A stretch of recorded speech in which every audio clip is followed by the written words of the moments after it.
हरे कृष्णा दोस्तों। मैं अजय राय। दोस्तों, आज हम लोग बात करेंगे भक्तों के चरित्र पे कि भक्त का कैसा स्वभाव होना चाहिए, भक्त को कैसा रहना चाहिए। दोस्तों, कई बार देखा जाता है कि जो नए साधक हैं, हम लोगों के जैसे, हम भी नए साधक ही हैं दोस्तों। और जो भी नए साधक हैं, कई बार ऐसा होता है कि कुछ दिन भक्ति के मार्ग पे चलने के बाद उनको अपने अंदर अनुभूत होती है कि हमें कुछ मिल गया, हम ज्ञानी हो गए, हम ये जानते हैं, हम वो जानते हैं, हम इतने श्लोक जानते हैं, इतने मंत्र जानते हैं, जिसका वो प्रचार करने लगते हैं दोस्तों। जिसका वो समाज में प्रचार करने लगते हैं, समाज में दूसरे से पूछने लगते हैं कि तुम क्या करते हो, तुम्हें भक्ति करनी चाहिए, भक्ति के मामले में क्या जानते हो, ये जानते हो, वो जानते हो।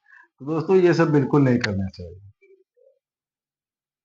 साधक भक्त जो है, वो उसको हमेशा दैन्य होकर रहना चाहिए। भक्त की पहचान है दोस्तों दैन्यता, जो कि सब कुछ होते हुए भी अपने आप को कुछ ना समझे। कितना भी शास्त्रों का अध्ययन कर लिया हो, फिर भी पूरी गीता कंठस्थ कर लिया हो, फिर भी उसको दैन्य ही रहना चाहिए। लेकिन हम लोग जो हैं कि दोस्तों, गीता का दो चार श्लोक समझ के, दो चार श्लोक पढ़ के ही अपने आप को ज्ञानी मानने लगते हैं और ज्ञान बांटने लगते हैं। तो दोस्तों, इससे जो क्या है कि हम लोगों के अंदर अहंकार आ जाता है, जिससे भक्ति के मार्ग पे पूरी तरह हम लोग पहुंच नहीं पाते हैं, चल नहीं पाते हैं। तो भक्त को दैन्य होना चाहिए दोस्तों, कि वो अपने आप को कुछ ना समझे और किसी से जिक्र भी ना करे कि मैं भक्त हूँ, मैं भक्ति करता हूँ, ये वो कुछ नहीं। अब मान लीजिए, अब किसी चीज का प्रचार करेंगे तो परीक्षा चालू हो जाएगी। आपको ये मान के चलना है कि अभी हम पढ़ाई में हैं, अभी पढ़ रहे हैं। अगर पढ़ चुके हैं तो परीक्षा दीजिए। फिर प्रभु वैसा परिस्थिति आपके सामने खड़ा कर देंगे जिसमें आपको परीक्षा देना पड़ेगा, और जानकारी पूरी है नहीं, पढ़े पूरे हैं नहीं, तो एकदम फेल हो जाएंगे, 101% फेल हो जाएंगे। जब प्रभु ही आपके विपक्ष में खड़ा खड़ा करने लगेंगे किसी को, तो आप पास हो पाएंगे? नहीं हो पाएंगे। वो खड़ा करते हैं इसलिए कि आपका अहंकार दूर हो जाए। ये स्वाभाविक है दोस्तों, कि जब तक पूरी नॉलेज होगी नहीं, तब तक आप कोई ज्ञान बांटते हैं तो वो मान लीजिए बस अहंकार बस बांट रहा है, अपने आप को ज्ञानी समझ के ही बांट रहे हैं। तो ऐसा बिल्कुल नहीं करना है। एक साधक को एकदम दैन्य होके रहना है, झुक के चलना है। जो भी कोई कुछ कह रहा है, बस सुन लेना है, ज्ञान ग्रहण कर लेना है, उस पर कोई रिएक्शन नहीं देना है अपना। दोस्तों, एक बहुत ही अच्छा प्रसंग है इस पे, दैन्यता पे।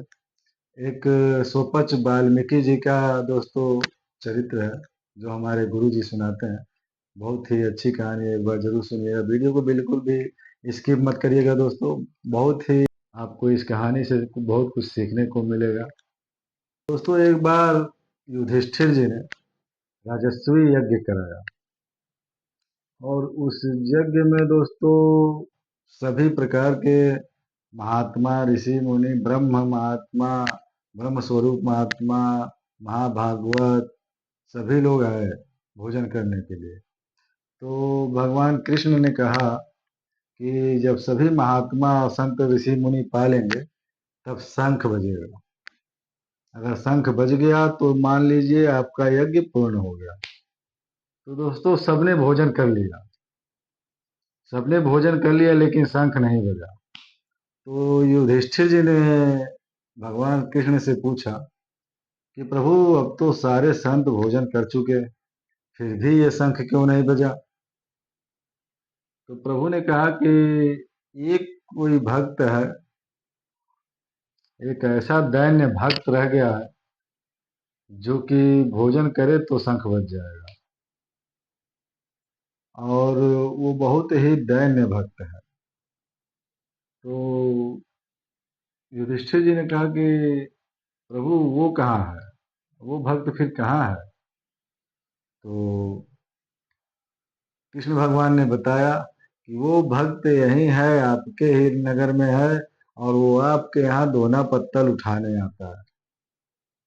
तब युधिष्ठिर जी ने कहा, अरे प्रभु, वो भक्ति करता है, भजन करता है, उसके अंदर इतना भजन है। तो भगवान कृष्ण ने कहा, हाँ, एक बार जाओ, उसके यहाँ निमंत्रण भेजो, उसको खाने पे बुलाओ और उसको भोजन कराओ, तो पक्का शंख बज जाएगा। अब दोस्तों, युधिष्ठिर जी ने अर्जुन और भीम को निमंत्रण लेके भेजा वहां पे उनके पास। अब वो लोग गए तो सुपच वाल्मीकि जी जो थे कि प्रभु के सामने, प्रभु के विग्रह के सामने बैठे, आनंद में डूबे हुए, प्रभु की भक्ति में डूबे हुए प्रभु का भजन कर रहे थे, आंखों से अश्रु निकल रहे थे। अब इतना भगवान के प्रति आस्था देखा जब उन लोगों ने, अर्जुन ने और भीम ने, तो कहा कि ये इतना भक्ति करते हैं, प्रभु में इतना डूबे हुए हैं, ये तो हम लोगों को मालूम ही नहीं था, ये हम लोगों के यहाँ दोना पत्तल साफ करते हैं, इतने दैन्य है, ये कुछ बताते भी नहीं है अपने बारे में, चाहे प्रभु के बारे में कोई चर्चा नहीं होती है ऐसी। तो दोस्तों, उन्होंने उनको कहा, यशस्वी यज्ञ की पूर्णाहुति के लिए प्रभु ने आपको चुना है, आपको चलना पड़ेगा हमारे यहाँ भोजन के लिए। तो दोस्तों, वो तो राजकुमार थे वो लोग, उन्होंने प्रणाम किया उन लोगों को। अरे महाराज, आप क्यों हाथ जोड़ रहे हैं, आप तो हमारे प्रभु हैं, आप तो हमारे महाराज हैं।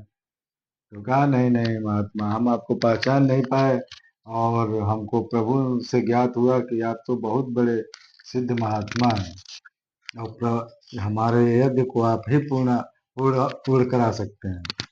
तो दोस्तों, स्वपच वाल्मीकि जो थे, तुरंत प्रभु की ओर देखे और कहे, वाह प्रभु, क्या लीला है आपकी, कि चैन से आप हमको रहने भी नहीं दोगे।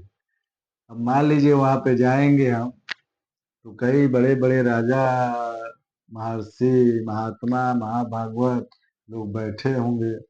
अब उनके सामने प्रभु आप हमको बड़ा बनाने की कोशिश कर रहे हैं, ये हम कैसे सह पाएंगे, ऐसी परिस्थिति क्यों दे रहे हैं हमको।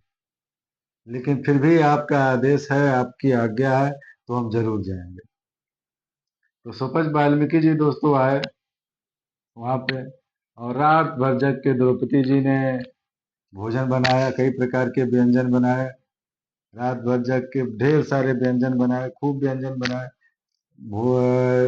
प्रसाद बनाया। तो दोस्तों, जब इनके सामने प्रसाद परोसा गया, प्रसाद रखा गया कई प्रकार का, तो भोजन ये भी दोस्तों कर लिए, भोजन कर लिए, करके उठ गए, लेकिन शंख नहीं बजा। अब युधिष्ठिर जी फिर चिंतित हो गए, प्रभु अब शंख क्यों नहीं बजा, शंख तो अब बज जाना चाहिए, अब क्यों शंख नहीं बजा। तो भगवान कृष्ण ने कहा कि इनके प्रति कोई दोष दर्शन कर लिया, किसी के अंदर दोष आ गया इनको देख के, इसी कारण ये शंख नहीं बजा। तब तुरंत द्रौपदी जी ने कहा कि प्रभु, मैंने दोष दर्शन कर लिया है, अब आप ही बताइए, रात भर जग के मैं इनके लिए भोजन बनाई, कई प्रकार के भोजन बनाए, और ये सारा एक ही में मिला के पा लिए। अब बताइए, कई प्रकार की सब्जी, कई प्रकार के दाल, खीर, पूड़ी, सब एक ही में प्रभु ये मिला दिए। उससे इनको स्वाद कैसे पता चलेगा कि कौन सा भोजन कैसा है, कौन सा प्रसाद कैसा है। तो दोस्तों, भगवान कृष्ण ने कहा, अब ये तो इसका जवाब तो यही दे सकते हैं, उन्हीं से पूछ लीजिए। तो द्रौपदी जी ने पूछा उनसे कि आपने आखिर ऐसा क्यों किया, इतने प्रकार के व्यंजन थे, इतने प्रकार के प्रसाद थे, तो आपको अलग अलग पाना चाहिए था, सबका अलग अलग स्वाद लेना चाहिए था, इस तरह से तो आपको कोई स्वाद ही नहीं मिला होगा। तो दोस्तों, महात्मा जी ने कहा कि स्वाद तो प्रभु लेते हैं, स्वाद तो प्रभु के लिए है, हम तो बस प्रसाद पाते हैं। हम स्वाद में पड़ जाएंगे तो प्रभु का चिंतन छूट जाएगा। स्वाद का चिंतन अगर आ जाएगा मन में तो प्रभु का चिंतन छूट जाएगा। तो इस कारण से हम प्रसाद की भावना रख के इसको प्रसाद पाते हैं। हमको स्वाद में मतलब नहीं, हम बस प्रसाद की भावना से पाते हैं।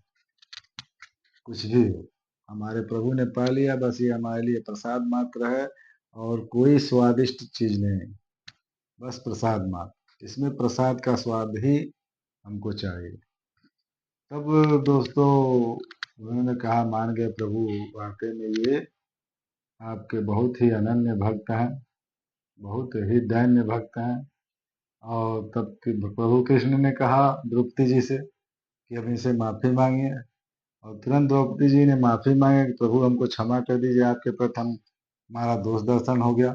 और दोस्तों जैसे द्रौपदी जी ने माफी मांगा, तुरंत शंख बज गया। तुरंत शंख बजा दोस्तों। और अब देखिए दोस्तों, ये दैन्यता, भक्त की दैन्यता प्रभु को भी अधीन कर देती है।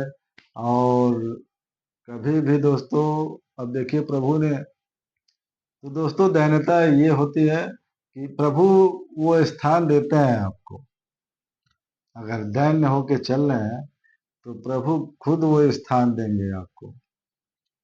अब प्रभु ने बताइए कितने बड़े बड़े महाभागवत लोग खा लिए, लेकिन शंख नहीं बजा।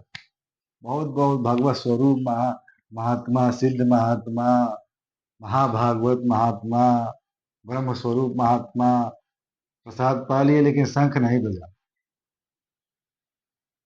क्योंकि सबको एक पद प्राप्त था, सब अपने एक पद में थे। किसी न किसी को अपने पद का अहंकार था, मैं ज्ञानी हूँ, मैं फला हूँ, मैं भगवत प्राप्त पुरुष हूँ। लेकिन वो जो थे दोस्तों एकदम दैन्य थे। बस मैं प्रभु का दास हूँ, इसके सिवा कुछ नहीं। और प्रभु का दास हूँ ये भी मैं किसी से नहीं बताना चाहता कि मैं प्रभु का दास हूँ। बस हमको प्रभु से बात करना है, प्रभु ही हमारे बारे में जाने कि हम हैं क्या। तो दोस्तों प्रभु जाने गए, प्रभु ने ही, प्रभु जाने तभी ना प्रभु भेजे उनके पास बुलाने के लिए, निमंत्रण देने के लिए। तो दोस्तों सबको बताना जरूरी नहीं है, वो परम पिता परमेश्वर सब जानता है। और उसी से बात करिए, जो भी अपने मन की भावना है उससे कहिए। हर जगह कहने की जरूरत नहीं है दोस्तों। दोस्तों वीडियो कैसा लगा कमेंट में जरूर बताइएगा। और वीडियो अच्छा लगा तो वीडियो को लाइक कर दीजिएगा, चैनल को सब्सक्राइब कर दीजिएगा। और मिलते हैं अगले वीडियो में किसी नए भक्त चरित्र और शुभ विचार के साथ। तब तक के लिए राधे राधे।